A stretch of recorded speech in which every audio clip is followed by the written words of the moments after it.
नमस्कार। मैं आज आप सबके सामने एक ऐसा वीडियो लेके आया हूँ जो शायद आप लोग पहले ना जानते हो या आप लोग ने पहले ना सुनी हो ऐसी बातें। मैं आज आपको उल्लू की 10 खास बातें बताने वाला हूँ। उन सभी बातों को आप ध्यान से सुनना। जो पौराणिक कथा है मैं तो उसको नहीं बता सकता, जो रहस्यमयी बातें हैं उल्लू की मैं आज आपको वो बातें बता सकता हूँ। मैंने उसकी 10 नंबर की लिस्ट तैयार की जिसके थ्रू मैं आपको बता सकता हूँ कि वो कौन कौन सी बातें हैं जो एक उल्लू को खास बनाती हैं। उसकी ताकत क्या होती है, उसकी ताकत कितनी है, उसकी कैपेसिटी कितनी है भारत के अंदर या दुनिया के अंदर। मैं आप 10 रहस्यमय बातें आज उल्लू के बारे में बताना चाहूंगा। नंबर 10 पर आता है रात का राजा। जब दुनिया सोती है तब उल्लू जागता है, और रात में शिकार करने वाला पक्षी और अंधेरे में भी आसानी से अपना शिकार ढूंढ लेने वाला पक्षी उल्लू होता है।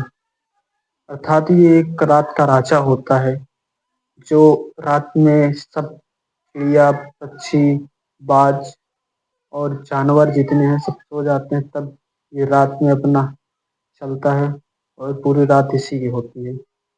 और नंबर 9 पर आता है ये बिना आवाज किए उड़ता है। जो है इस उल्लू के पंख इतने खास होते हैं कि इसको उड़ने में जो है 1% आवाज नहीं होता। कि अगर उल्लू उड़ रहा है, मान के चलो आप उल्लू उड़ रहा है कहीं पर, तो आप उसको आवाज को समझ नहीं पाओगे कि वो कोई पक्षी गया या कोई आवाज हुई है। ये एकदम साइलेंट हंटर का काम करता है। जो उल्लू को हम कह सकते हैं साइलेंट हंटर जो होता है ना, वही होता है ये। और इसके 8 नंबर पर आता है 270 डिग्री गर्दन घुमाता है ये। उल्लू अपनी गर्दन लगभग 270 डिग्री घुमाता है। वह बिना शरीर घुमाए सिर्फ गर्दन घुमाए इधर से उधर सब 270 डिग्री तक घूम सकता है। और नंबर 7 पर आता है सुपर हीरो जैसी सुनने की क्षमता। नंबर 7 पर आता है सुपर हीरो जैसी सुनने की क्षमता। अगर घास के नीचे एक छोटा सा चूहा भी चल रहा है ना, तब भी ये बता सकता है कि वहां पर जानवर है, और ये उसको पकड़ कर भी ला सकते हैं कि सुनने की क्षमता इतनी अधिक होती है। और नंबर 6 पर है आंखें नहीं घूमती। बहुत लोग नहीं जानते कि उल्लू की आंखें अपनी जगह पर स्थिर होती हैं, इसलिए वह गर्दन चारों तरफ घुमाता है। अब उल्लू ऐसा है कि वो चारों तरफ तो ऐसे गर्दन घुमाता है, और जब उसकी आंखों से घुमाने की क्षमता होती ऊपर नीचे देखने की, अगल बगल देखने की, वो नहीं कर सकता। और नंबर 5 पर आता है ताकतवर पंजे। इसके पंजे इतने मजबूत होते हैं कि शिकार एक बार पकड़ ले तो बचना मुश्किल हो जाता है। उल्लू के जो पंजे होते हैं इतने खतरनाक होते हैं, अगर ये कोई शिकार एक बार पकड़ ले तो ये छोड़ता नहीं है जल्दी। खास बात इसकी ये है। और इसके नंबर 4 पर आता है किसानों का दोस्त। इसको किसानों का दोस्त क्यों कहा जाता है?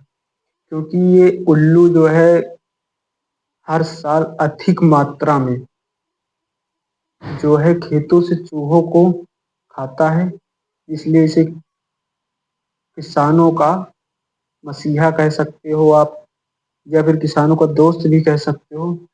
क्योंकि जब खेत से चूहों को खत्म करता है, खा लेता है, खेत में चूहे रहते नहीं तो फसल चूहे को नष्ट नहीं कर पाते, जिस वजह से फसल अच्छी हो पाती है। इसलिए हम इसे किसानों का मसीहा भी कह सकते हैं, या किसानों का दोस्त तो है ही उल्लू। और नंबर 3 पर आती है दुनिया में सबसे ज्यादा कैपेसिटी, समझ लो इसकी है उल्लू की जो है। एक तरह से मान के चलो इसकी लगभग 200 प्रजातियां पाई जाती हैं पूरी दुनिया में। ये बर्फीले इलाकों से लेकर रेगिस्तान, जंगलों, दुनिया में उल्लू की 200 अधिक से प्रजातियां पाई जाती है। अर्थात हमने जैसे भी बताया कि उल्लू की लगभग 200 कैपेसिटी पाई जाती है। और बर्फीले इलाकों से लेकर रेगिस्तान इलाके तक, या तराई क्षेत्र में भी कह सकते हैं, ये लगभग हर क्षेत्र में पाया जाता है उल्लू। अब नंबर 2 पर आता है अंधविश्वास और सच्चाई। कई लोग उल्लू को अशुभ मानते हैं, लेकिन इसका कोई वैज्ञानिक प्रमाण नहीं है। अर्थात जो लोग उल्लू को अशुभ मानते हैं, ये अशुभ मानना ना मानना ये अलग बात है, अभी इसका कोई प्रमाण नहीं हुआ है। पर आता है सबसे बड़ा रहस्य, उल्लू सिर्फ एक पक्षी नहीं बल्कि प्रकृति का संतुलन बनाए रखने वाला महत्वपूर्ण शिकारी है। अगर ये कम हो जाए तो चूहे जैसी प्रजातियों की संख्या बढ़ सकती है। अर्थात ये कह सकते हो आप, उल्लू जो है एक पक्षी नहीं, ये प्रकृति का जो संतुलन है ये बनाए रखता है। तो इसी के साथ आज हम अपनी वीडियो को एंड करते हैं। हमारी वीडियो डेली के डेली चैनल पर अपलोड होती रहेंगी।